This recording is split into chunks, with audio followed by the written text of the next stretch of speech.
30 definition of terms 30 definition of terms industrial security. First, industrial security refers to the protection of an organization, physical, technological, and human assets from threats such as theft, espionage, sabotage, and cyber attacks. Next is security. It is the state or quality of being secured, freedom from fear. Number 3 is physical security. It is the broadest branch of a security. Number 4 is communication security. It is the protection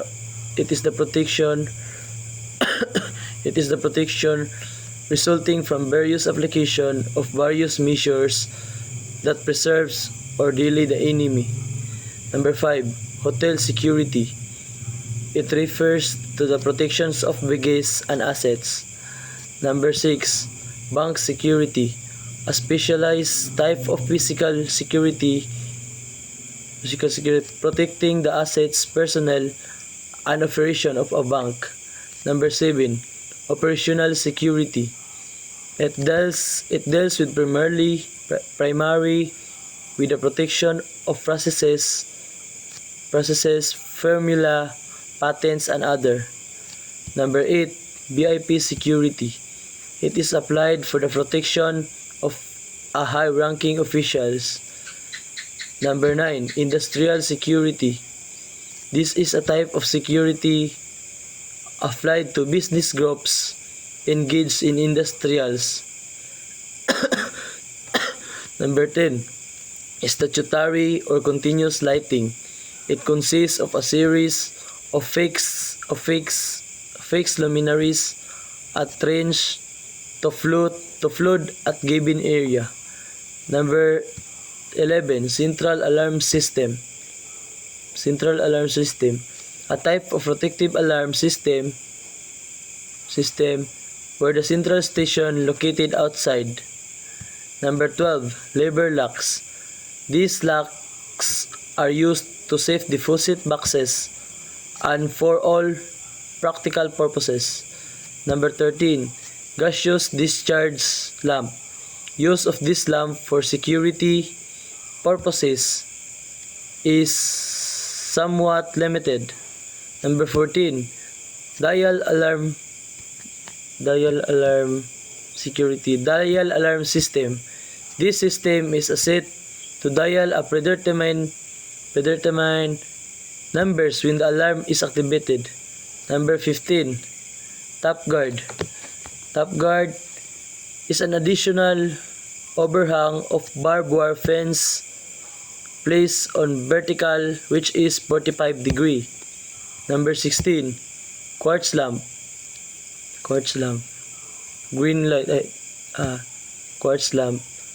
Lamps emit a very bright white light and snap on almost as rapid as the incandescent lamp.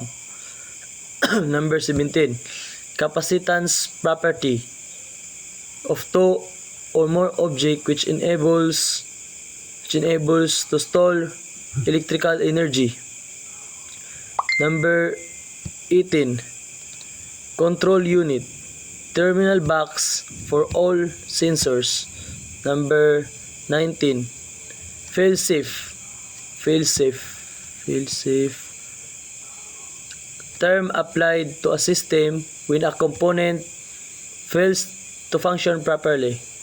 Number 21, fall nuisance alarm, activations of sensors for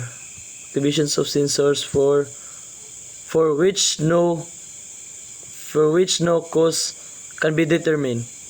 22, search lights, used to pinpoint potential trouble spots. 23, foot button. It permits alarms activation safely while both hands remain. 23, double squeeze button. double squeeze button. Requires pressures on both angle requires pressure on both of the device. There the probability of false alarm reduces. 24.